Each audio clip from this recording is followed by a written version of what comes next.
સુરતની ડાયમંડ અને જ્વેલરીની 50 જેટલી પેઢીઓના બેંક એકાઉન્ટ અલગ અલગ રાજ્યોની પોલીસ દ્વારા ફ્રીઝ કરી દેવામાં આવ્યા છે।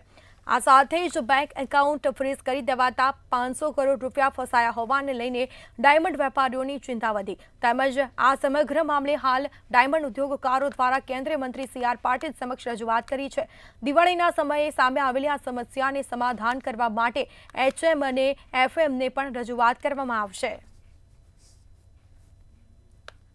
દિવાળીએ 50 જેટલા વેપારીઓના 500 કરોડ રૂપિયા ફસાયા છે। બેંક એકાઉન્ટનો સીલ થતા વેપારીઓની ઊંઘ ઉડી ગઈ છે। હાલ દિનેશ નાવડિયા ડાયમંડ મર્ચન્ટ આપણી સાથે છે, આપણે એમની જોડે જ વાત કરીને જાણે એમનું શું કહેવું છે। દિનેશભાઈ, એક તો તહેવારો છે, વેપાર વેગ પકડવાને બદલે જ્યારે પૈસા ફસાઈ રહ્યા છે તો એક મોટી ચિંતા સ્વાભાવિક છે ઊભી થઈ રહી છે। ભારત સરકારે ખૂબ સારા આશય સાથે એક કેન્દ્રની અંદર લો પાસ કરેલો, પોલીસને એવી સત્તા આપવામાં આવેલી કે ત્રાસવાદીના પૈસાને ટ્રેક કરવા માટે કોઈ પણ વ્યક્તિનું એકાઉન્ટ ચેક પણ કરી શકે અને એને સીઝ પણ કરી શકે।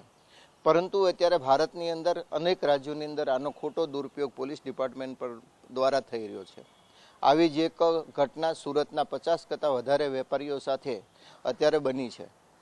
29 એકાઉન્ટ તો ફક્ત ને ફક્ત એક અમદાવાદના બોમ્બેના પોલીસ સ્ટેશનની અંદર જ બની કે જેમાં 300 કરોડ રૂપિયા ફસાયેલા છે। બાકીના 2-3 સ્ટેટોની અંદર થઈ ટોટલ 50 વેપારીઓના 500 કરોડ કરતાં વધારેની રકમ અત્યારે સીઝ કરવામાં આવી છે। ખાસ તો આ લોનનો દુરુપયોગ કરીને પોલીસ ડિપાર્ટમેન્ટ દ્વારા વેપારીઓની હેરાનગતિ અને પતાવટના કિસ્સાઓ પણ સામે આવ્યા છે। આમાં ઘણા વેપારીઓ પણ કબૂલાત કરી છે કે અમે તો પૈસા આપીને અમારા એકાઉન્ટ ચાલુ કરાવ્યા છે।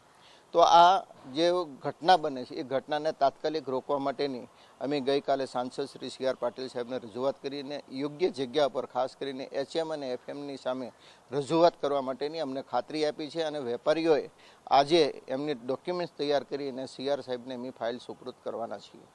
એટલે ખાસ કહી શકાય છે કે જે રીતે અત્યારે સામે તહેવારે જે ડાયમંડ વેપારીઓના પૈસા ફસાયા છે એને લઈને પ્રદેશ અધ્યક્ષ CR પાટીલને ફરિયાદ કરવામાં આવી છે, તેમને રજૂઆત કરવામાં આવી છે। જે બાદ જે છે આવનારા દિવસોની અંદર ક્યાંક કહી શકાય છે કે તહેવાર આવતા વેપારીઓને ક્યાંક સરળતા રહી શકે, એકાઉન્ટ જે ફ્રીઝ થયા છે એ ખુલી શકે। સમગ્ર મામલે જે છે હાલ ડાયમંડ વેપારીઓની ઊંઘ ઉડી ગઈ છે એવું કહી શકાય છે। કેમેરામેન શોએબ શેખની સાથે રાબિયા સાલેહ, મંતવ્ય ન્યૂઝ, સુરત।